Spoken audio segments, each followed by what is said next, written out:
Аўторак 15 кастрычніка у эфіры Белсад-Зум і Віталь Бабін. Вітаю гаспадарства, навіны і аналітыка цягам бліжэйшай паўгадзіны і сёння ў нас. Лукашенко хоча прыцягнуць пенсіянераў на рынок працы. Як дзяржава будзе стымуляваць гэты працэс? Беларусы – спартовая нацыя. Чыноўнікі хваляцца, што 27% нашых грамадзянаў сістэматычна займаецца спортам і фізічнай культурай. Контрсанкцыі ў дзеянні. Ад сёння рэжым забараніў беларусам увозіць падгузнікі і лядоўні з Польшчы і Літвы. Чарговыя пернікі ад Лукашэнкі. Напярэдадні прэзідэнцкіх выбараў у Беларусі здымуць абмежаванні на памеры пенсіяў тым, хто працягвае працаваць на заслужаным адпачынку. Гаворка пра тых беларусаў, якія працуюць і атрымліваюць адначасова заробак і пенсію. На нарадзе з чыноўнікамі дыктатар чарговы раз загаварыў пра пенсіянераў і пра ўразлівую катэгорыю грамадзянаў. Социально ориентированное государство. Ясно, что в такой ситуации, при такой политике мы и пенсионеров, и инвалидов, и детей-сирот должны поддерживать. Лукашенко заявіў, што беларуская эканоміка дазваляе накіраваць больш грошай на сацыяльнае падтрыманне насельніцтва. Таксама самаабвешчаны прэзідэнт зазначыў, што трэба даць магчымасць працаваць людзям пенсійнага ўзросту, бо, як ён кажа, на рынку працы моцна запатрабаваныя кадры. Не абышлося без даручэнняў сваім чыноўнікам, у прыватнасці максімальна дэбюракратызаваць працэдуру звароту па пенсію. З намі на сувязі Ірына Маклейн, намесніца прадстаўніцы ў сацыяльнай палітыцы аб'яднанага пераходнага кабінету. Спадарня Ірына, вітаю вас. Вітаю. Здымуць абмежаванні для тых, хто працуе і атрымоўвае пенсіі. Адпаведны ўказ сёння падпісаў Александр Лукашенко. Як ацэньваеце вось такія захады? Яшчэ раз хочацца падкрэсліць тое, што сацыяльная палітыка Лукашэнкі накіравана на ўмацаванне дзяржаўнага кантролю. Гэта не ахова людзей, гэта не падтрымка людзей і уражлівых груп ці людзей старэйшага ўзросту. Гэта, па-першае, утрыманне гэтага кантролю, праз якое ажыццяўляецца падтрымка, так званая падтрымка насельніцтва. Таму гэта чарговы жарт, які, на жаль, ён падрыхтаваў. Але мне падаецца, самыя пенсіянеры ўсё ж такі абрадуюцца вось такім захадам. Можна, калі яшчэ пазваляе здароўе, калі пазваляе ўзрост, і працаваць, і атрымоўваць поўную пенсію, якую чалавек зарабіў сваёй працай цягам шмат якіх гадоў. Як думаеце, наколькі гэта будзе стымуляваць пенсіянераў вось пасля выхаду на пенсію ісці яшчэ і працаваць, каб ўсё ж такі мець дадатковыя грошы? Калі мы кажам той фактуры сацыяльнай дзяржавы, якую нам прасоўвае Лукашенко праз 30 гадоў, гэта пенсію, якую плоціць дзяржава. Гэта не так, бо усе пенсіі мы зарабляем на яе самі, і тыя, хто не можа зарабіць, іншыя людзі са сваіх падаткаў на гэта плоцяць. Але ж сітуацыя, я не маю статыстыкі, на жаль, па пенсіянерам у Беларусі, але ж мне здаецца, што сёння в Беларусі пенсіянеры вымушаны працаваць. Яны не могуць застацца без працы, бо пенсія, якую мы бачым па рэгіёнах, я зараз так пашукала трошку статыстыку, гэта 600-700 рублёў. Але сярэднія пенсіі па рэгіёнах у тых людзей, якія у сельскай мясцовасці жывуць, гэта 200-300 рублёў. Мы ведаем, што на гэта пражыць немагчыма. І таму людзі, якія могуць ужо быць у том узросце, якіх бы была магчымасць адпачываць, яны вымушаны працаваць. Таму гэта, ізноў я гэта хачу падкрэсліць, што гэта інструмент палітычнага ціску. Гэта не дапамога сваім грамадзянам. Гэта тое, што робіць сёння беларуская дзяржава. Яшчэ Александр Лукашенко сёння казаў пра тое, што трэба дэбюракратызаваць атрыманне пенсіі. Спадарня Ірына, на чым палягае, уласна, гэтая праблема? У чым бюракратыя? Таксама прачытала цудоўную і вельмі было смешна цудоўную статейку на савецкай Беларусі аб тым, як інклюзіўна і інавацыйна змяніўся падыход да атрымання пенсіі ў рэгіёнах, і што зараз замест там 20 паперкаў трэба збіраць там 11 паперкаў, каб пацвердзіць свой досвед, пацвердзіць колькасць гадоў, калі ты працаваў негдзе. І гэта бюракратыя, яна таксама яна іскусственная, яна не павінна існаваць у нармальным дэмакратычнай дзяржаве. Таму таксама гэта ўсё праз кантроль, это ўсё пра ўзмацаванне таго, каб інакш мыслящыя грамадзяне не маглі падняць галавы у так званым беларускім грамадстве, якое будуе сацыяльную дзяржаву. Ну, калі мы кажам вось пра сацыяльную дзяржаву, то, канешне ж, маем на ўвазе ў тым ліку і фінансавае падтрыманне сацыяльна ўразлівых групаў насельніцтва. І тут Лукашенко разам з чыноўнікамі кажа, што перабору быць не мусіць. Нібыта хочуць падтрымаць насельніцтва, аднак, напэўна, ўсе грошы ўжо пайшлі на сілавікоў. Ці як можна разумець гэтую цытату спадара Нейрына? Ён знізіў магчымасць людзей атрымліваць гэты пасобі па беспрацоўнасці з 18 месяцаў на 12 і з 6 на 3. Але калі мы кажам пра лічбы, толькі паслухайце, паміж 20 і 80 рублямі мы кажам аб гэтым пасобі. Гэта падтрымка, аб якой годнасці мы можам казаць, і даверу дзяржаве, якая прапаноўвае чалавеку, які страціў працу, атрымаць і ніяк захаваць сабе і утрымаць сабе і шукаць працу зноў на 80 рублёў у месяц. Гэта насамрэч жарт, і гэта цэлы час пра тую годнасць, якую знішчае дзяржава кожны дзень. Не мог таксама сёння Лукашенко не сказаць пра падтрыманне шматдзетных сем'яў. У Беларусі, як вы ведаеце, як ведаюць нашыя гледачы, дзейнічае па-ранейшаму праграма льготнага крэдытавання. Ці гэтая праграма, на ваш погляд, можа мець нейкі працяг, ці могуць у свой час, калі быў крызіс, на нейкі час звярнуць, і наколькі яна ўсё ж такі эфектыўная, бо шмат якія сем'і змаглі атрымаць ад дзяржавы вось гэты льготны крэдыт, дакладней ад банку, так? Тое, да чаго я б хацела звярнуць увагу нашых гледачоў, гэта выступ Лукашэнкі ад 1 кастрычніка аб планах на сацыяльна-эканамічнае развіццё 25 года.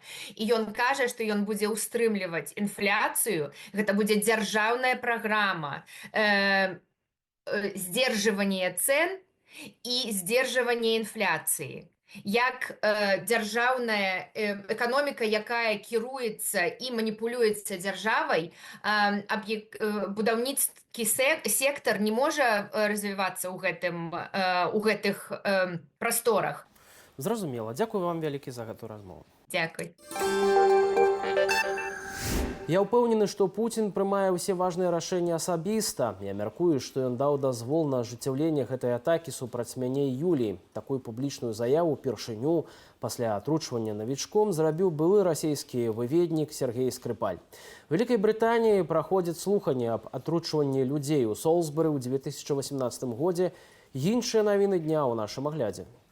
Прынамсі, адзін чалавек загінуў, дзясяткі атрымалі раненні, некалькі пацярпелых у цяжкім стане. Такі вынік расійскага ўдару па Мікалаеве мінулай ноччу. Паводле кіраўніка абласной ваеннай адміністрацыі Віталя Кіма, імаверна, горад абстралялі ракетамі тыпу С-300.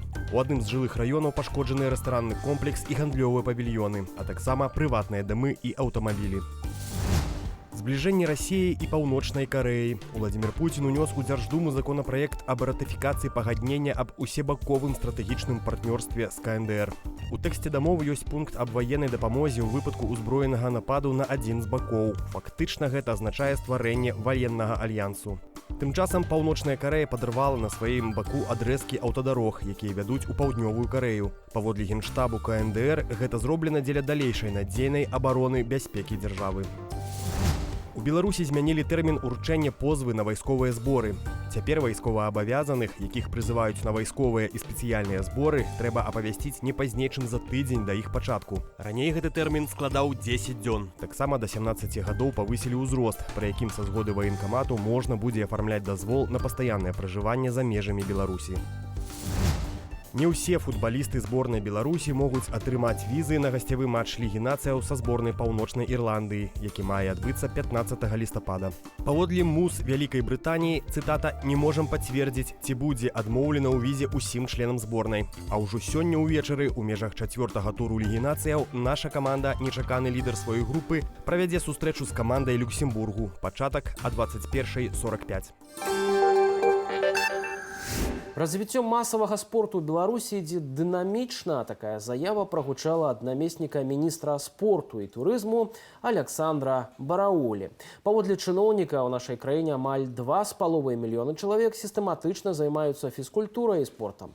Са словаў Бараулі, гэтыя паказчыкі сведчаць пра значны рост цікавасці да здаровага ладу жыцця сярод беларусаў. У краіне актыўна развіваецца спартовая інфраструктура, што дае магчымасць займацца фізкультурай як на аматарскім узроўні, так і прафесійна. Намеснік міністра адзначыў, што адна з задачаў прыцягваць не менш за 25% насельніцтва да рэгулярных заняткаў спортам. Паводле Бараулі, у межах дзяржаўнай праграмы «Фізічная культура і спорт» на 2021-2025 гады запланавана 140 мерапрыемстваў у будаўніцтве або рэканструкцыі спартовых аб'ектаў. Сёлета за 9 месяцаў ужо ўвялі ў эксплуатацыю 7 аб'ектаў. З намі на сувязі Александр Апейкін, выканаўчы дырэктар Фонду спартовай салідарнасці. Спадар Александр, вітаю вас. Вітаю, добрый день. Вось гэтыя 27% беларусаў, якія сістэматычна займаюцца спортам ці фізічнай культурай. Калі параўнаць з іншымі краінамі ды наогул, ці можна сказаць, што это вельмі добры вынік, што беларусы спартовая нацыя? У прынцыпе, так і ёсць. Гэта даволі нармальны адсотак людзей, якія займаюцца спортам. Тут трэба разумець, як гэта лічылі, таму што можна па-рознаму палічыць. Калі ёсць, напрыклад, заняткі фізічнай культуры ў школе, в універсітэце, то гэта натуральна ўжо там адсоткаў 15-20 грамадства, якія ходзяць у навучальныя установы і займаюцца сістэматычна спортам. Гэта можна так палічыць. Бо калі лічыць проста дарослых людзей, якія самі там самастойна займаюцца спортам, то я не думаю, што рэальны адсотак ён там перавышае 15, можа 18%. Але калі лічыць усіх дзяцей, студэнтаў, усіх людзей, якія неяк задзейнічаны ў спартовай галіне, то гэта дзесьці чвэрць насельніцтва рэальна. Але я не сказаў бы, што гэта ўжо надта многа, таму што ёсць, напрыклад, скандынаўскія краіны, ёсць краіны паўночнай Еўропы, як Данія, напрыклад. Там адсотак насельніцтва, якія сістэматычна займаюцца спортам, ён даволі высокі. Ён нават перавышае 50%. Гэта так. Але разам з тым беларусы займаюць адной з першых месцаў у рэйтынгу па ўжыванні алкаголю. Як гэта сумяшчаецца, як вы лічыце? Адной з першых, але не першая. Так, ёсць краіны, напрыклад, здаецца, як Чэхія, як Германія, як Літва, якія ўжываюць алкаголь таксама вельмі добра. Вялікая колькасць. Але гэта, тут трэба разумець, што заняткі спортам і ўжыванне алкаголю гэта не, увогуле, паняцце здаровага ладу жыцця, гэта не заўжды, калі чалавек займаецца спортам. Здаровы лад жыцця гэта калі чалавек не мае шкодных звычак. Але шмат людзей, яны могуць сумяшчаць, напрыклад, заняцце спортам з ўжываннем алкаголю, не бачыць у гэтым нічога такого. Это, дарэчы, у Еўропе даволі таксама распаўсюджана, калі нават прафесійныя спартоўцы, якія выступаюць на высокім узроўні, яны, у прынцыпе, таксама сістэматычна ўжываюць алкаголь ці шкодныя рэчывы. Спадар Александр, вось чыноўнікі называюць дзіцяча-юнацкія спаборніцтвы, сярод іх снежны снайпер, залатая шайба, скураны мяч, мяч над сеткай.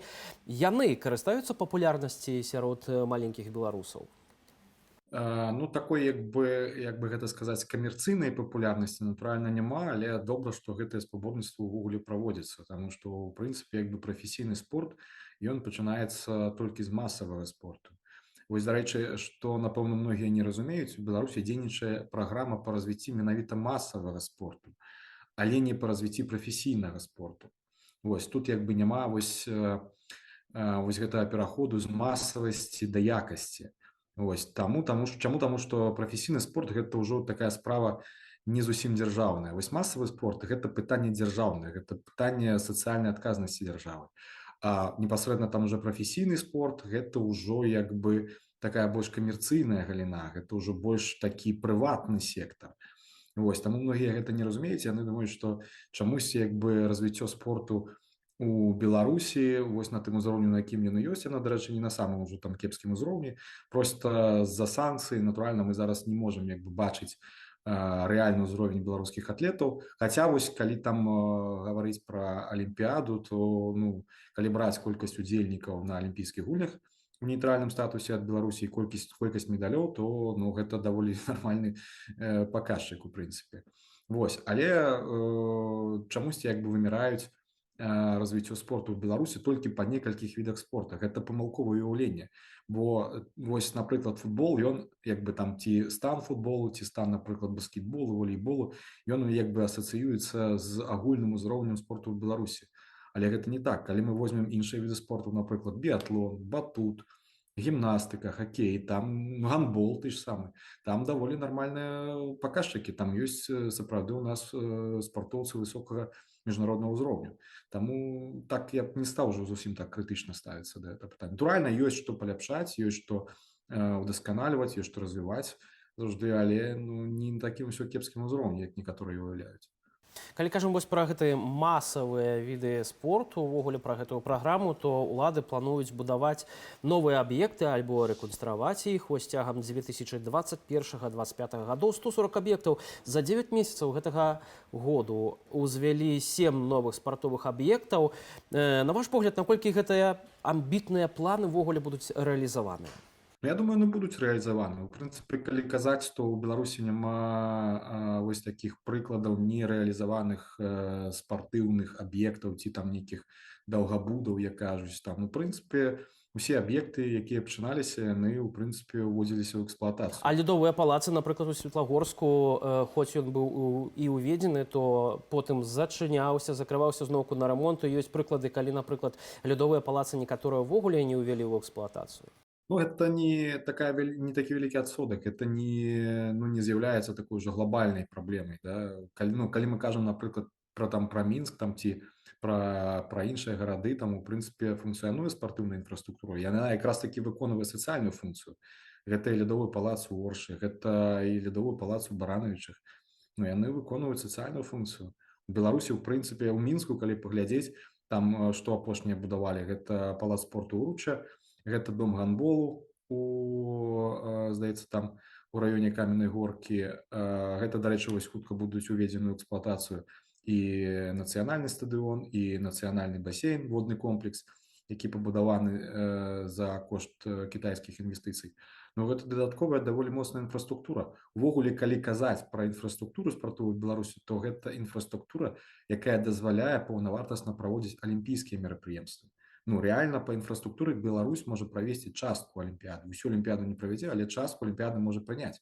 Ці частку буйнога спартовага мерапрыемства, такога як, напрыклад, чэмпіянат свету, там, ці чэмпіянат Еўропы по футболе, напрыклад, ці по гандболе. Вось, у нас дастаткова інфраструктуры, каб праводзіць. Яны і праводзіліся, гэта буйныя мерапрыемствы, яны і праводзіліся. У Беларусі кожны год праводзілася там некалькі чэмпіянатаў свету і чэмпіянатаў Еўропы. Это так. І гэта якраз таки давала такі вельмі моцны штуршок для развіцця спартовай галіны.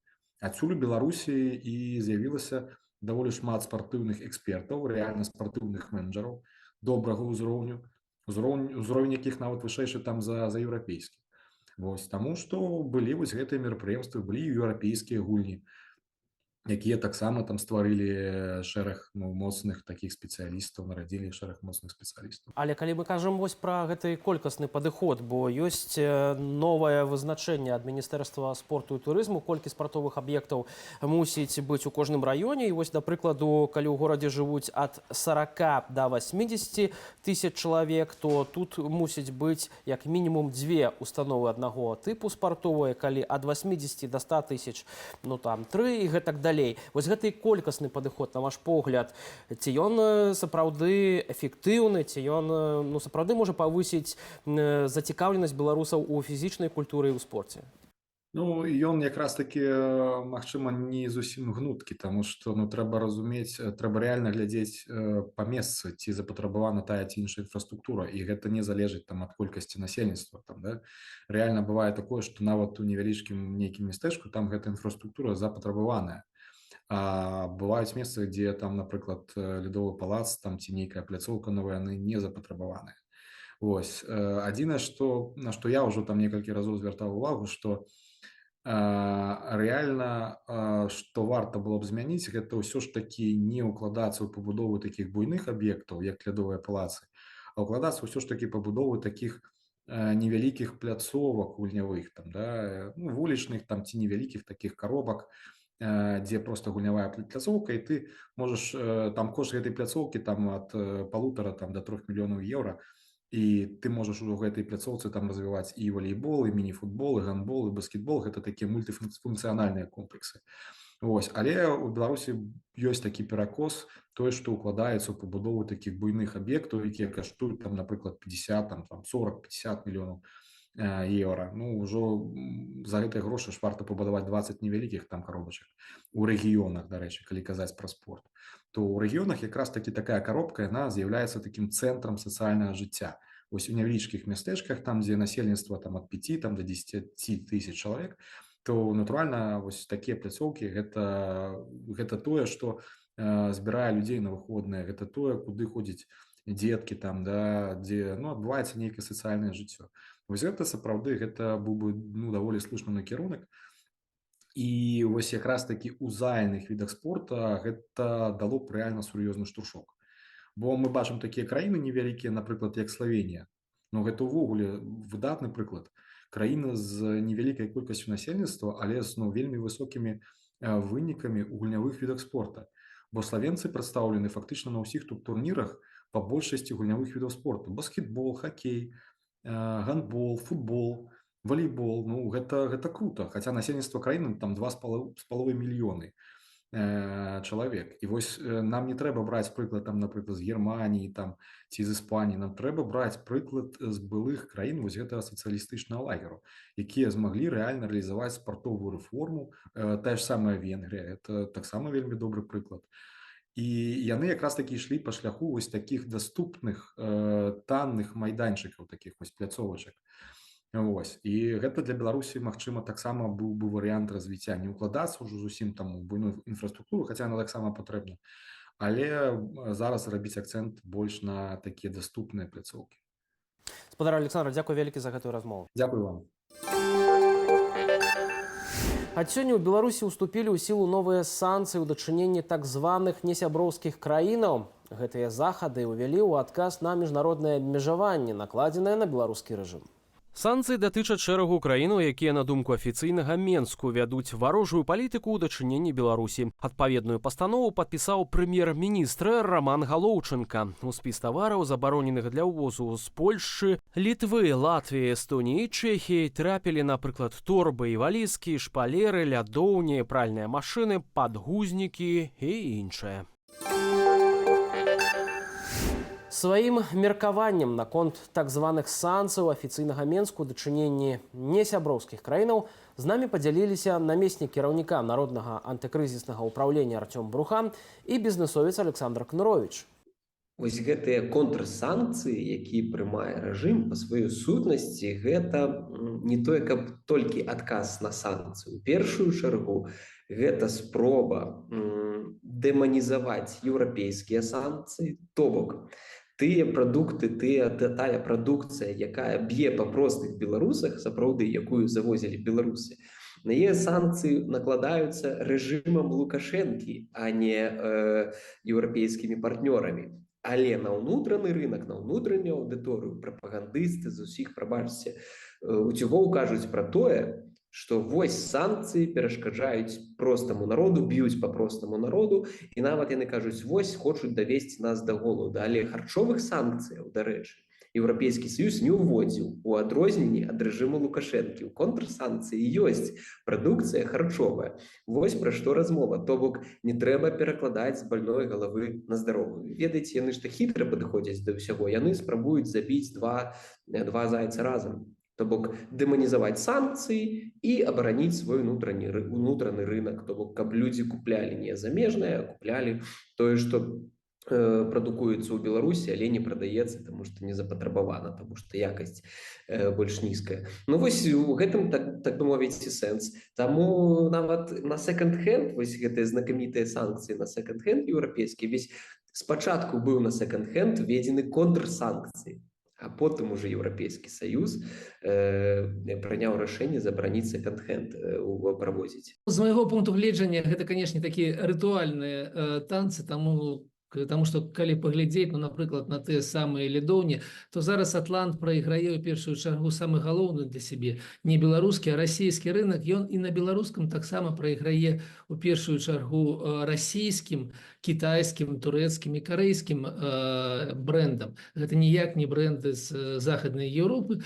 Таму гэты поток был і так невялікі, канешне, ніякага істотнага ўплыву на беларускі рынок гэтая забарона не акажа. Гэта падкрэслю зноў такія рытуалы. Вы нам забаранілі адно, мы вам забаранім нешта іншае. І нічога болей. Тое ж самае становішча на рынку гэтай шыннай прадукцыі. Таксама беларуская белшына працуе ў мінус, но мы бачым, што галоўныя канкурэнты зноў знаходзяцца ў Расіі, аналагічная вытворчасць зноў знаходзіцца ў Кітаі, але ніяк не на захадзе. На захадзе была якасная і дарагая для беларусаў прадукцыя іншай катэгорыі, але яе поток настолькі малы, што ён не аказвае ніякага ўплыву на становішча гэтых кампаній, якія працуюць на гэтым рынку ў захаднай Еўропе. Падкрэслю, галоўны канкурэнт у нас не на захадзе, а ў Расіі, у Кітаі. Напрыклад, з той самай будаўніцкай шкловатай у нас ёсць прадуцэнт в Гомелі, але гэта каменная вата, ёсць невялікая прадукцыя на Нёмане, гэта шкловата, але яна не такая па якасці, гэта меншая якасць і тая ж самая цана, як была на імпартную прадукцыю, але зноў ёсць расійскія вытворцы. Таму ніякага істотнага ўплыву гэта не акажа, магчыма, толькі ў нейкіх такіх высокіх сегментах рынку, але з пункту гледжання гэтых самых высокіх сегментаў і невялічкіх аб'ёмаў людзі знойдуць магчымасць купляць гэтую самую прадукцыю, якая будзе ісці не праз Польшу ці Літву, а праз Турэччыну, Казахстан ці Кыргызстан. Таму зноў гэта ніякага ўплыву, гэтае рашэнне не акажа на сапраўдны рынок. З надыходам халадоў цеплалюбівыя гадаванцы градзінскага заапарку пераязджаюць на так званыя зімовыя кватэры, дзе і пражывуць да самай вясны. Дайшла чарга і да фламінга, каб перабрацца ў цёплае памяшканне. Перад выпускам у вальер усе птушкі мелі ветэрынарны агляд і своеасаблівую тэрапію. Далей без каментара.